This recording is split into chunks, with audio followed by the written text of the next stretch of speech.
Hello, fantasy baseball fanatics. How you doing? Welcome to the Fantasy MD's Baseball Podcast. Today is March 30th, 2022, Wednesday. This is episode number 9. Dominic Martino, your host. Here are my co-hosts, as always, Matthew Arnay. Matt, what's going on today, bud?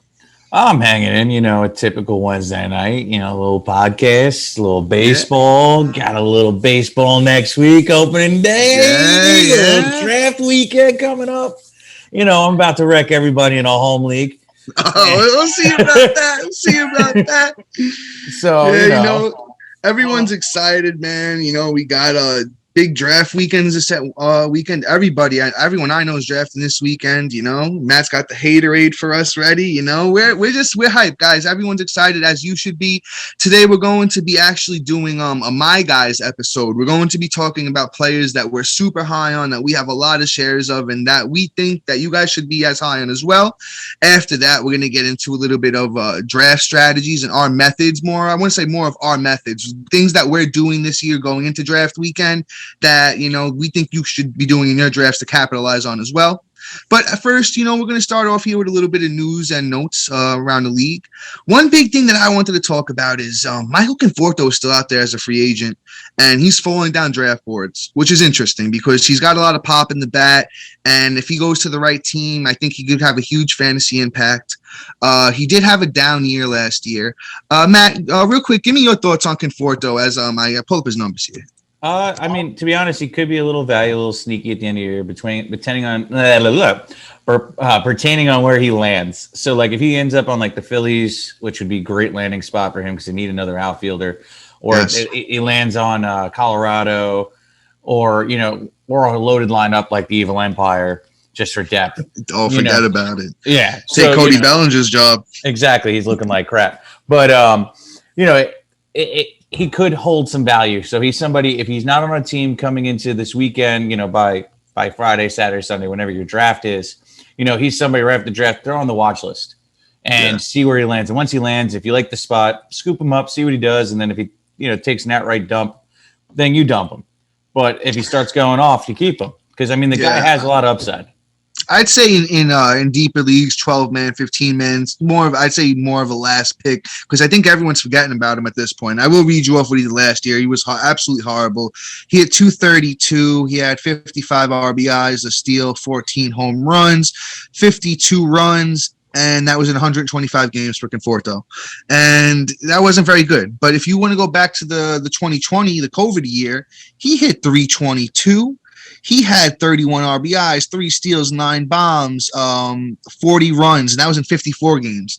So that's just a little sample size. Michael Conforto is a good player. I'm not overlooking him in drafts. I just wanted to point out here that don't forget about him. He's a name, interesting player. We'll move on from there. There's a couple other things here. An interesting one I thought was cool. Seiya Suzuki with the Cubs. His first at bat was a bomb. Is an interesting guy. He was really, really great in I believe it was the Korean League. He was like a 30 bomb guy. I'll pull up his exact stats here, but he was just a monster. And I think he's going to hit either third or second in that Cubs lineup. They don't really have a lot of great players, but I think himself could be a standout. Someone's got to, do something for those Cubs. I think they got like Clint Frazier and Frank Schwindel, Patrick Wisdom, a couple guys that are interesting. But I will read you Seiya Suzuki stats from last year. Last year, Seiya Suzuki hit 317. He had 9 steals. He had 88 RBIs, 38 home runs, 77 runs, and that was in 134 games. So a lot of pop, almost 40 bombs, gave you a couple steals, which is good. Runs and RBIs were nice. So he's a good player. Guys coming over here don't always translate as what they did in, Korea, but should be interesting. Matt, thoughts on Suzuki? Honestly, I really don't know too much about him except he has a little pop in his bat. Apparently is highly touted coming over. We'll see what he makes out. He's on, not so great team. So, I'm not really crazy high on him, but at least we could say is he's going to get a lot of burn time. We're going to actually get to see what he's about. So, you draft him, late because that's where he's pretty much going. And then you take a shot on him. He's one of those late round flyers that if he's not really performing, see you later. Yeah. I think outfield, as you get a little, deeper into it, it gets a little bit shakier. So he's somebody that I could see taking a shot on, especially if you need that power at the end of your draft. Moving on here, though, something that's super, super exciting is Hunter Green, prospect for the Cincinnati Reds, is getting the call. He's going to the big, starting the season with the Cincinnati, and it's going to be interesting because the kid throws gas. He's throwing 101 miles an hour, I think he hits, which is, he's going to blow right by some of these big league hitters, so he's going to see a lot of strikeouts. I'll read you off. So far in spring training, actually, he's not off to a hot start, but he's doing okay. I mean, actually, he hasn't given up a run, but the whip is 1.6, which is a little bit shaky. He's got 3 innings, 3 strikeouts, 5 hits. How many walks? He actually hasn't walked the guy either, which is actually pretty good, showing the control there. But I'll read you his stats last year. This is what's really gonna, make some interesting in the minors. He had 10 wins, 8 losses. He had a 3.30 ERA in 106 innings, 139 strikeouts, and a 117 whip. So, showed a lot of potential in the minors last year. I think starting pitching this year is pretty deep, but there's been a lot of injuries building up, a lot of injuries building up, and a lot of guys underperforming. So I think he's somebody who can move up draft boards a little bit. Reds Park is, a little bit hard to pitch in. So I could see the ERA being, maybe in the 3.5, 3.7, range. But I think he's going to build up a lot of strikeouts. Whip could be pretty good. Matt, thoughts on a prospect, Hunter Green, going to the big league team here? I like it. It also gives me a lot of upside for other players that I'm wondering are going to make opening day roster. So this is a good sign. But, based off of what he did in the minors between AA and AAA last year, it actually is really promising. He actually pitched 106 innings between the two because he got a promotion mid-year last year. And he had a 3.3 ERA in between two levels, which is really nice. I'm actually really impressed with this. And to boot, he had 139 strikeouts between that. So, I mean, the kid has talent at least. And, if he could take advantage of his opportunity in a team that's kind of in a rebuild, they're going to probably give him a little rope to, figure himself out. And I'm honestly, with the whip being a little high, I'm going to say that it's probably him trying to figure out his control and adjust to the majors. But I mean, the fact that he's not giving up any runs and not walking too many guys, I'm pretty impressed already, because right now he's just showing a lot of signs of Blake Snell. So if he can do what Blake Snell did, I'm going to be pretty happy with the end result, especially in like a dynasty or a keeper league. He's somebody you're going to scoop up, and then if he hits, you're keeping him next year for sure. Yeah, he's only 22 years old. Sky's the limit for the kids. So I'm drafting him late this year. Taking him as one of my last couple pitchers and just seeing what happens. And if it doesn't hit, you just drop him, you move on from him. Last little thing that I want to hit here is, don't forget, guys, that the Athletics are still trying to move Frankie Montas and Sean Manaea. Looks like the Mariners might be trying to run up Montas. It's all hearsay at this point. Just wanted to throw out there that those two guys specifically might wind up in a better situation. Maybe not a better park to pitch in, but I definitely think that, they could possibly wind up on a very good team, get them more wins, and just feel better. They'll feel better about themselves pitching for a contender. Just wanted to throw that out there. Man, any thoughts on Montas, Manaea? I mean, honestly, I don't see either of them moving right now. I think the season's about to start. I don't foresee them, trying to move some guy and get them acclimated to a new team. If anything, I could see them being like a trade deadline or something close to around that area where they get moved into that position.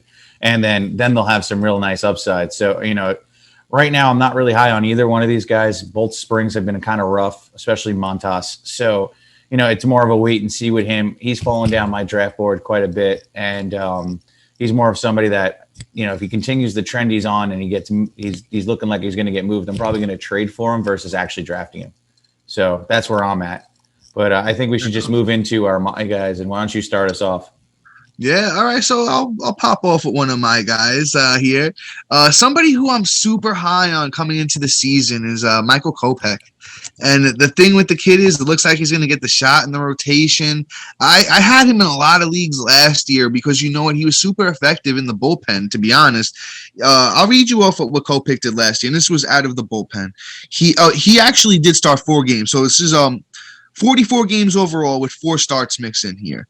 He had a 3.5 ERA. He went 4 wins, 3 losses, across 69 innings, 103 strikeouts, and the whip was a 1.12. And actually, he looked fantastic. I watched a couple of those starts. I know I watched the first one. I believe it was a 10 strikeout game. He pitched like 6 innings. The kid looked electric. He's only going to be 26 years old. He was a top end prospect. This White Sox team is going to be elite, and I truly think the upside for him is a top 20 pitcher this year. If they let him loose, he threw 69 innings last year. I could possibly see him, possibly getting up towards 150, maybe even 160 if he looks good.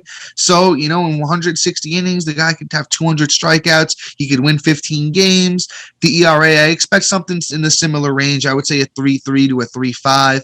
And I just truly think the kid's going to be a star. He throws gas. He's got good secondary pitches, and he just knows how to work a game from what I've seen. Matt, you want to rant about Kopech a little bit too? You like him?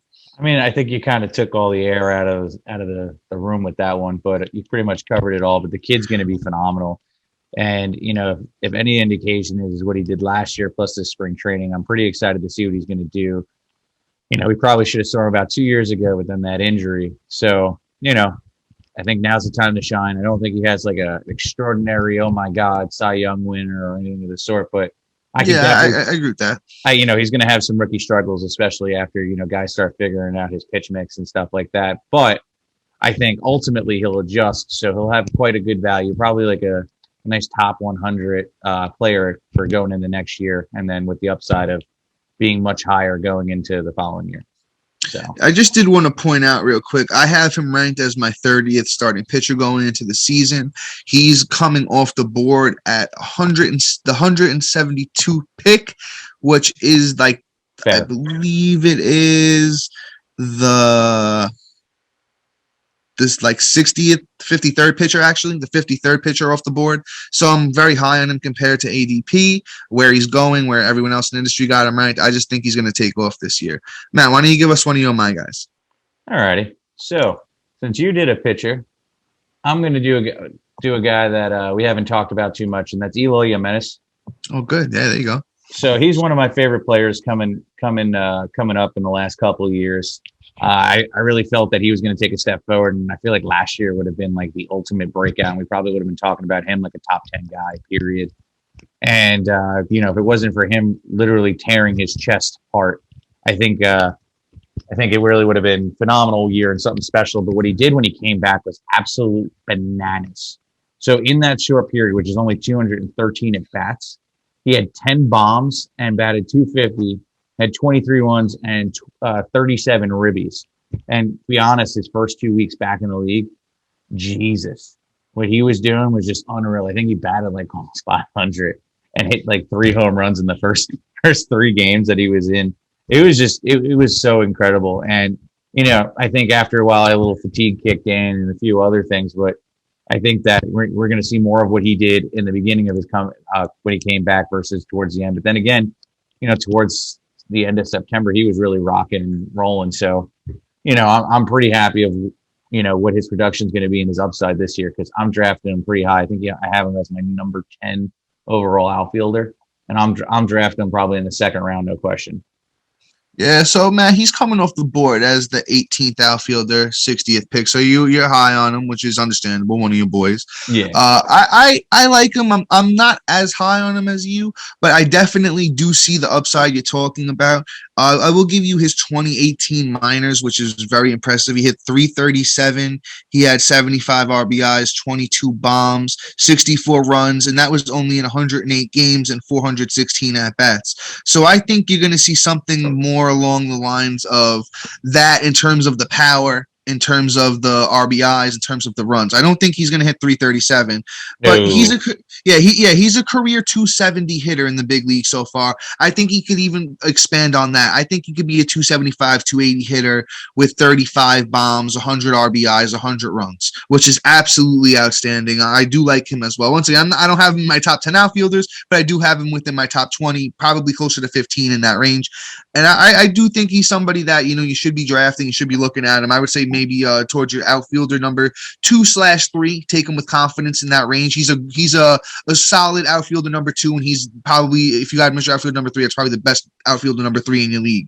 So I understand where Matt's going with having Eloy as one of my guys.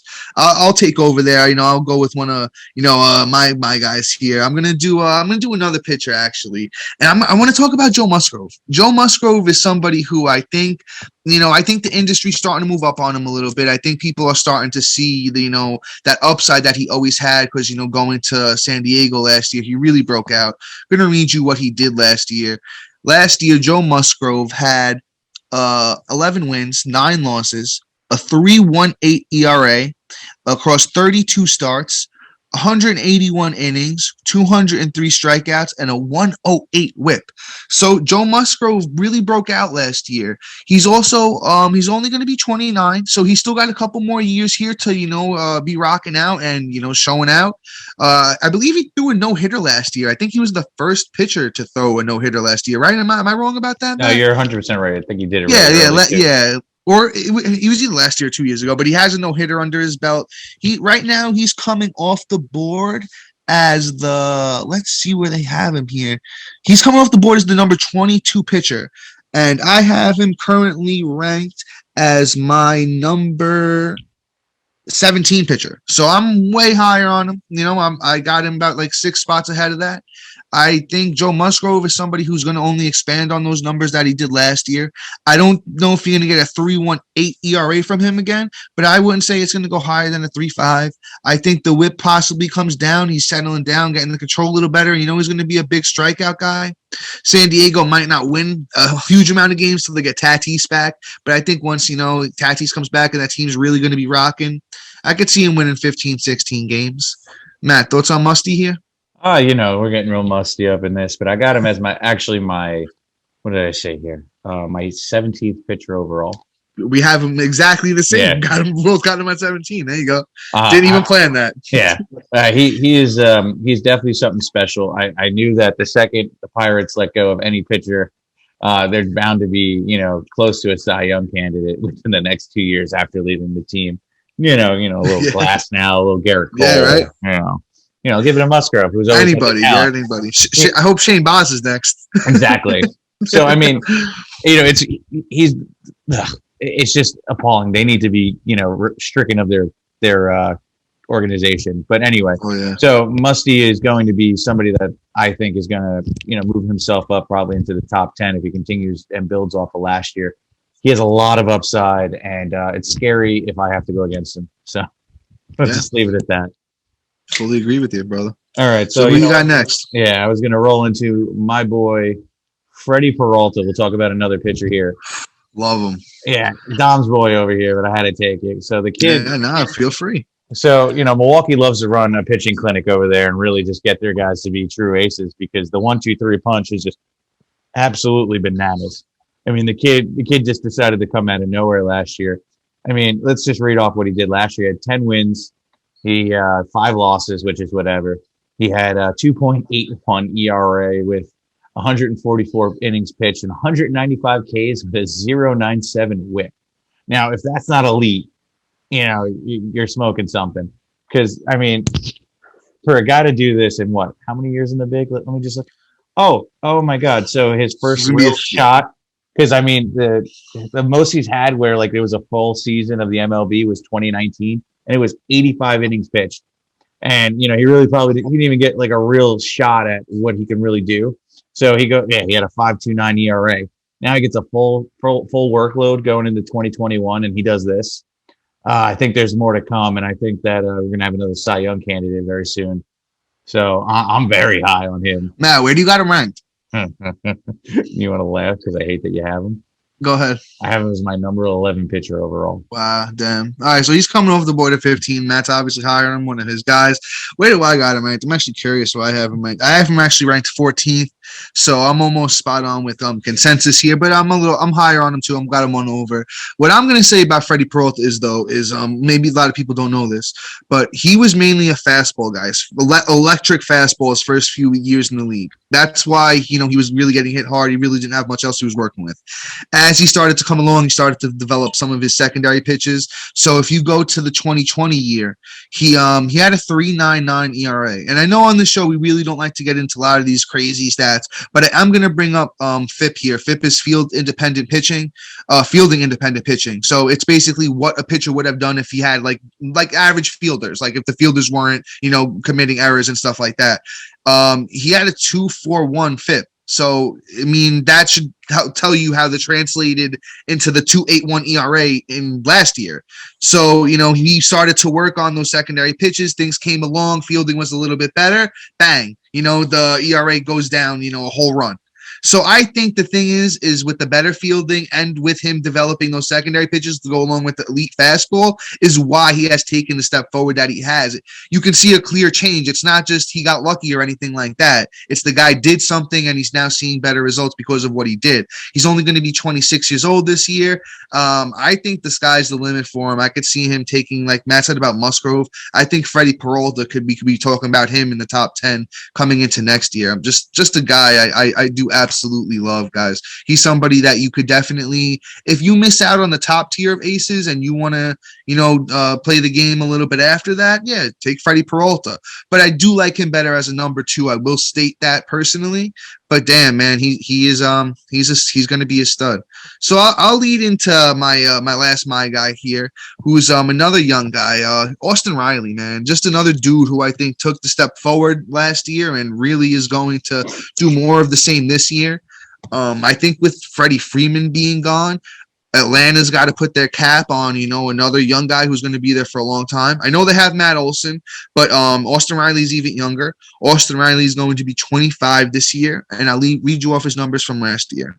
Last year, he played 160 games. I don't know if he gets that again, but he had 590 at-bats, 91 runs, 33 home runs, 107 RBIs. He doesn't steal bases, so he had 0 steals, and he hit 303. Now, my thing is, do I think he's going to hit 303 again? Probably not. But do I think that in sacrifice of that batting average, can he hit 40 home runs? I don't see why not. I could see him hitting 280, 40 bombs, 120 RBIs, and 100 runs. And then he's, next year you're talking about him, how we used to talk about Nolan Arenado in the first round. Maybe the first round. Definitely late first round. Early second round. That's my opinion. I just think that the only thing he's not going to give you is steals. Every other category, I think he could wind up being elite from him. He's going to hit in the heart of that order, and I just think the Braves are going to, World Series champions. What else can you say about that team? Matt, you want to rant here about Riley? I think you covered it. I think that, the only thing I'll say is I disagree about the 280. I think he's more of a 290, 295 hitter in his future. I don't think he needs to give too much up for the ball to swing and catch a little lift out the field.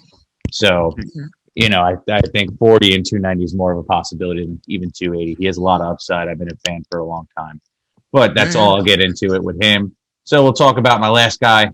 And that's somebody you probably heard me get super hype every time his name comes up. And that's Bobby Witt Jr.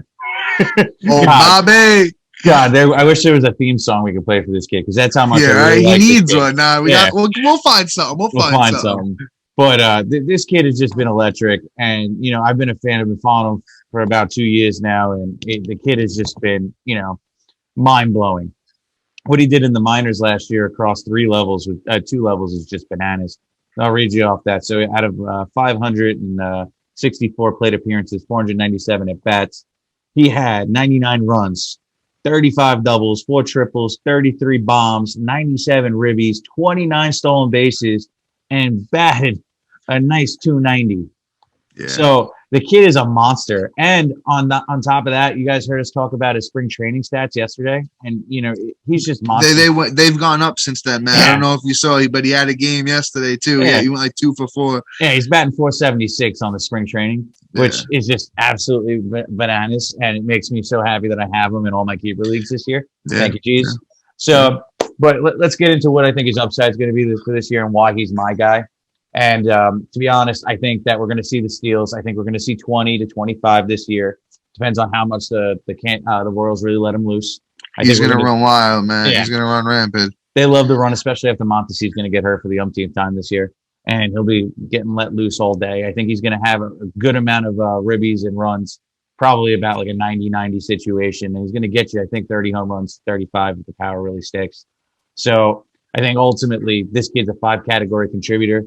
I don't know if we're going to get the 476, let alone the 290 batting average. I think that's more of like a 275, 280, and that's where I'm really realistic on it. Just because it's his first year in the bigs, I'll see what my predictions will be after this year. But I think the upside is at least 275. So with that kind of production, he's going to be somebody very valuable, and especially in dynasty and keeper leagues, I probably don't need to tell any of you guys what he means for baseball and for your team. So I say draft him within the pick 90 to 80, 80 to 90, and call it a day. Yeah, you're spot on, bro. It's crazy because I can't really disagree with anything you said there. Because maybe the one thing I will knock a little bit is maybe we don't see that big power right away. My personal when I was doing my projections for him, I saw maybe a little bit more towards the 25 to 28 home runs, and I think the steals is what's going to be higher. I think he could have 30 steals because I don't know about you, Matt, but I personally could see him wind up leading off for this team. I mean, I know they have Whit Merrifield. I know they have other guys, but I just think Bobby is just I think he defines what you almost want as a leadoff hitter. He's going to get on base. The guy knows how to take a walk. He's going to steal bases. And, maybe like Acuna, Matt, I'm not that he's going to be Acuna, but he does what Acuna does for that Braves team. When Acuna's in that lineup and he's leading off, you got a good chance at a leadoff home run, or if he gets on, he's going to steal second base and be in scoring position. I think that's what I think I would do if I was, talking about Bobby Witt. Another thing I do want to mention here is that he is going to play third base. So right now he only has shortstop eligibility, but you could draft him as a third baseman because he's getting that eligibility within 5 games. And what I did see today, as I'll mention, Matt, I don't even know if I told you this, but they had the Royals GM on MLB Network this morning, and he was like, yeah, he goes, I don't want to really say too much, but I think there's a good chance Bobby's there on opening day. And I was like, yeah, of course. I was like, what else is he going to say? And then Harold Reynolds was on there, and he said the same thing. He goes, what do you mean? He goes, yeah, of course he's going to be there. He goes, don't beat around the bush. And then the guy starts laughing. Like, oh, yeah. But yeah, Bobby's upside is crazy. Once again, I'll give you my prediction was like 25, 28 bombs, 90 and 90, maybe the runs even higher. I'll say 100 runs. The batting average, yeah, like Matt said, I could see it being more of the 275, 280. Maybe I think he's going to start off the house like a house on fire. I think the April's going to be wild, and then maybe down the stretch he'll maybe slow down a tiny little bit. But the slowing down for him is going to be a 270 batting average, which is still going to be absolutely great. He's going to be 22 years old this year, or he is 22 years old for this year, and it's going to be fun. It's going to be a really fun year for the number one prospect in all of baseball. My opinion on him. Amen to that, bro. All right. So go. Oh, now you want to take the reins here? I'll take the reins. Yeah, I'll take it. Why not? So now I guess we'll talk about, since we're going into the biggest draft weekend of the season, we're going to talk about our methods and, the madness behind how we're so successful every year. And to start off, it may sound a little sarcastic, but you start off by listening to us. And it's, clear point, simple. And number one, fantasy MDs. Amen. We got you. You're going to be thanking us next year and telling all your friends. So I think that, you take the last couple of weeks since we haven't been out that long, really listen to, our draft, our rankings and things like that. And, form your own opinions based off of what our opinions are and build a ranking surrounding that and, really build from there. And I think you'll be very successful going into this year's drafts. Yeah, guys, like Matt said, take the time if you have it, go back, listen to our specific ranking episodes, and then come up with your own ideas of what players you really like, what players that you're like, oh, damn, like, see how we just spoke about our my guys? Make a my guys list. Say, hey, these are guys that I'm really high on going into the year, and I think that, they're going to help me win a championship. Then something I want to get into, which might sound a little basic as well, but it needs to be spoken about. Know your league. Don't just show up. Don't be the guy showing up on draft day that, oh, is this a points league or is this a roto league? Know that going in. Say, take the time. I know a lot of people are busy. You got kids, you got a family, got a wife, you got a significant other, a job. But if you're committing the time to this, you're committing the money to this, take the time. Say, hey, what's the settings for my league? What's the format? What's the roster positions I have to fill? Take the time, write it out. Whether you do it, however you do it. You do it pen and paper, you do it on your laptop, you do it however you do it. Write it out, know what you're doing. So you're going in there with an idea like, all right, these are the roster positions I have to fill. This is the league format. And then into that, know, hey, if it's a points league, or what are we valuing the most? Are we valuing home runs? Are we valuing pitchers, starting pitchers? And then you could go from there. Say, hey, all right, you know what? If starting pitchers are getting the most points, wins are worth a lot, strikeouts are worth a lot. Put your starting pitchers first, just very simple stuff. But these little things, I'm telling you, not everyone is going into the draft, prepared. Some people are just showing up and they're, with maybe some rankings they printed out that morning and they're like, all right, and they're ready to wing it. So, know your league format, know your settings. And I would say even go as far as if it's a home league, come on, go back to the previous couple years and look at those drafts. Get an idea of what are the guys in your leagues doing? Do they like starting pitchers? Do they like home runs? What do they like to do? Matt, you wanna take over on that type of mindset? I think you pretty much covered that. I'm just gonna move on. Yeah, whatever. Else. Yeah, brother. So, one thing that really pops in my head is, understanding who's drafting in front of you, behind you, and, understanding, how to build a team. So, what I usually do is, after the first couple of rounds, you kind of start looking at the team in front of you, behind you, because you want to see what they have, so whether you can see if the guy will make it to you on the next pick, especially if you're on like the turn, you got like the 10th or 11th pick, and you see if he'll probably make it back to you, or vice versa. Do you think these people are do you think there's going to be a pitching run right now or an outfield run, things like that. And then you want to do is essentially, understand and have a whole bunch of like a queue going of guys that 1, 2, 3. Okay, if I miss that on this guy, how am I going to cover this? Okay, if I don't get this, then I'm going to roll out with this guy, and really playing your draft out accordingly. Because you know what, at this point, you're going to have enough time in between each pick to really just plan out. Okay, 1, 2, 3 scenarios. This is how I want my team to look, and you start building and stay flexible, keep your head on a swivel, because one guy could snipe you, and you don't want your whole draft to blow up right there. Like, oh my god, I don't know what to do. Matt, I want to build off what you're saying there. I have something that everything Matt is saying is exactly perfect, but I want to add to it by saying this, right? If your pick is coming up, let's say for instance you have the 5th pick of your draft, right? Going into that, you should have 5 names of guys that you're comfortable taking with that pick, right? So, as I said, you got the 5th pick, have 5 names. Now, when it comes back to you, you're getting within, 4 or 5 picks, have those names ready again. You should always have at least 2, 3, 4, 5 names comfortable ready that, you're comfortable taking when your pick's coming up. Because like Matt said, you don't want to get stuck. You don't want to be like, oh my God, my guy just got, I just got sniped. And then you're sitting there and then those 3 seconds on the clock and you do a Vicente Padilla. That's the last thing you want to happen to you. So you want to have 3, 4 names. I wouldn't start planning right after my pick, right? After your pick, let it go for a little bit. Let it go. Let some names fly off the board because you don't want to get too hung up on anybody. Once it starts coming back your way, start saying, hey, 3, 4 names. These are the guys that I'm really targeting. And have similar types of names. You want to have guys that in a pocket. I'll give you like an instance in that first baseman pocket we did in our first baseman episode. You got Goldie there. You got Chris Bryant. You got, a bunch of those guys that all, Pete Alonso. A lot of guys that are very similar, do very similar type productions. You want to get guys like that. You want to, I really wouldn't say very too much. I wouldn't say have like a pitcher and 3 hitters and like a relief pitcher. I would say focus on what you need, what you as you're going lower in your draft. As you're earlier, maybe you want to do best available, especially if guys in your league like to trade and stuff like that. If it's one of those fun leagues where everyone's trading, maybe do take best value. But otherwise, I would say try and work a nice strategy. Try and look at how your roster's filling out and stuff like that. Now, another thing I do want to get into a little bit more specific about like this year, like this draft year strategy. We were talking on our last episode. If you didn't listen to our closers episode, you should totally go listen to it, especially with draft this weekend. The closer situation is very volatile. We covered a lot of guys in depth, so go listen to that. But if you didn't, I do want to say wait on closers. Unless you're getting Liam Hendricks or Josh Hader, wait.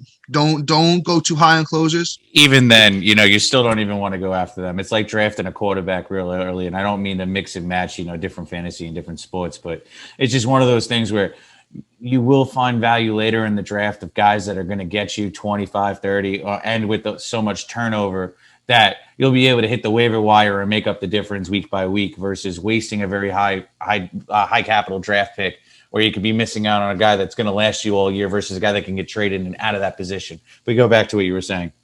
No, you're hitting the nail on the head. Well, more of what I was saying is that after you get past those first two, and like Matt said, I'm not even going that high on them, but if I would go higher on them than the rest, it's a mishmash. If you go look at all their stats, unless you want to go by the guys on the best teams that you think are going to get the most wins, most opportunities, the rest is a mishmash. Those guys, all their stats are very, very similar. If you told me that you have who I have third, ninth at closer, I wouldn't be mad. I'd be like, okay, fine. You know what? That's probably possible because all of these guys are very similar situations. They all got very similar stuff. They're all going to get their saves in. So I would say specifically on closers, wait.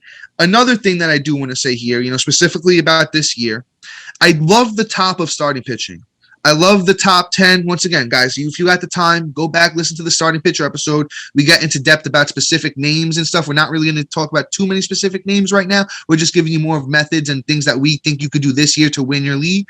So if you want to go back, hear about specific names, go back to starting pitcher episode. But what I'm saying is top 10 specifically, very, very good, very, very sturdy. I want at least one of them.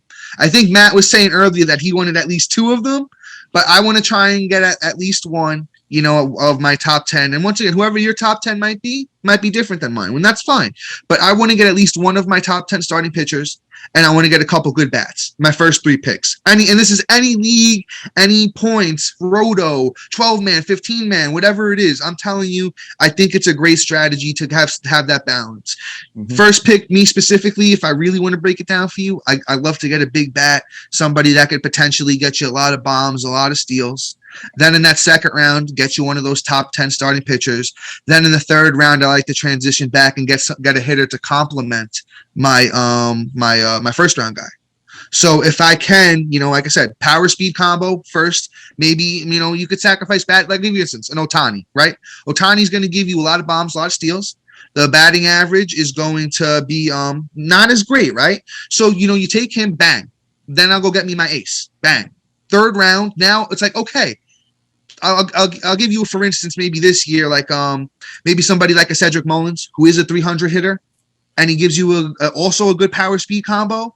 So right there, you're talking over 60 home runs, over 60 steals, and your batting average is going to be somewhere in the 280 range. So that's a little tip at the beginning of the draft. Matt, you wanna take over here? I feel like I'm ranting, bro. Just a little, but we're good. We get the point. Come on, man. Take it over for me. Come on. What am I doing over here? Come on. But so I mean, Dom's saying all the right things. I mean, my main focus is at the top of the draft. I kind of like to get two aces if I can possibly get two top 10 guys or top 12. It's really just a matter of how the draft falls. So, one thing that usually works out is if I got like the 6th pick in a 12-man draft, I only have 6 picks or 12 picks in between me versus waiting like the long shots and things like that as you get lower or higher into the draft range. So like, especially that, you're actually in a great position. You're like, oh my God, I got 6th pick, but actually it's my favorite. So, I'm always guaranteed to get the 6th best guy in each round, at least in my opinion. So I'm going to get a bat. I always get a bat my first round. I don't even care. I'm not even looking at like a Walker Buehler who's my number 1 in the first round or anything of the sort. Totally agree. So I'm going to get usually an outfielder or a strong steals candidate that is going to win me the category with one player. And then I move from there. So depending on how the draft falls, like I said, I'm going to get a pitcher. 9 out of 10 times, I'm just going to do it.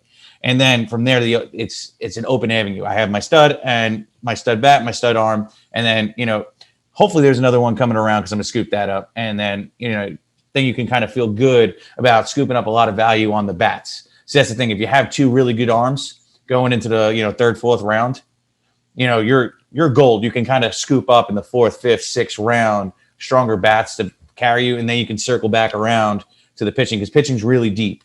The top 30 is really, really great. And they kind of fall later into the ADP range after the first top 12, 15. So that bottom 15, which I'm also really happy about to either have as my 3rd pitcher, which would be fantastic.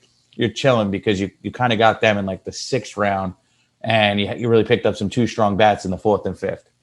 But that's just how I always do it. I agree with everything you're saying there, Matt. I'm gonna transition to something a little different here. And I know I feel like I'm pointing out some obvious stuff here, guys, but I feel like it's stuff that everyone might not be thinking about. And when Matt, you might laugh at me too, but I think it's something I want to talk I'm already about. laughing. If you have the first pick or if you have the last pick, right? A lot of people might be like, oh, I already know who I want with one of my picks, right? So you might just be like, bang, I take that guy right away. Don't do that. Take the time. Even if you know one of those guys, waste it to the whole last second of your pick, then take the guy.